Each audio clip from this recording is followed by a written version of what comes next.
আমাদের চিরচেনা এই শহরটা দিনের আলোতে যতটা ঝলমলে, তার চেয়ে অনেক বেশি অন্ধকার লুকিয়ে আছে এর মাঝে।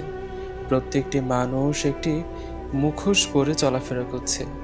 আপনি যে সদা হাস্যোজ্জ্বল মুখটা প্রতিদিন দেখছেন, যে সরল সুন্দর মুখটা দেখে আপনি অভ্যস্ত, তার পেছনে লুকিয়ে ভয়ঙ্কর একটি সত্তা।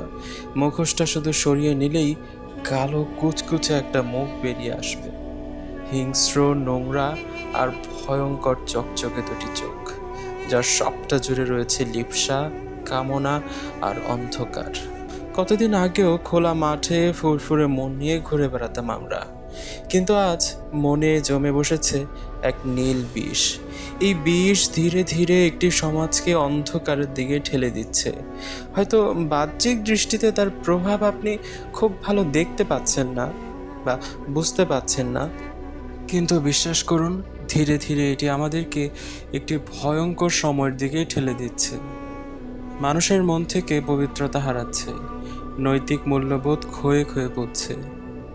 এমন একটি অবস্থা তৈরি হয়েছে, এই নীল জগৎ পারিবারিক পবিত্র সম্পর্কগুলোকে নিয়ে নেহায়েত বিদ্রূপ করছে। এগুলোর মধ্যে ফাটল ধরানোর চেষ্টা করছে। যা কিছু মানুষের সহজাত, স্বাভাবিক, সুন্দর, তাকে নষ্ট করে বিকৃত জিনিসকে সমাজে ঢোকানোর চেষ্টা করা হচ্ছে।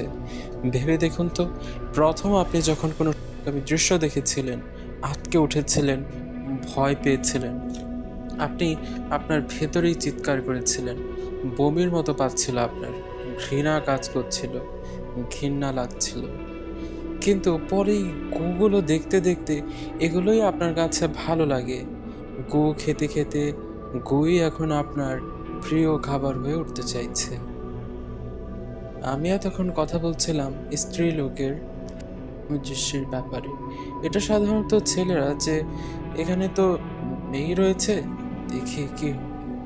কিন্তু আপনি কি বুঝতে পারছেন, যখন এসব কিছু দিয়ে আর আপনি উত্তেজিত হবেন না, আল্লাহ না করুক, ভাই ফিরে আসুন, ফিরে আসুন। এই কালো অন্ধকার জগতে আর নিজেকে ঠেলে দিবেন না।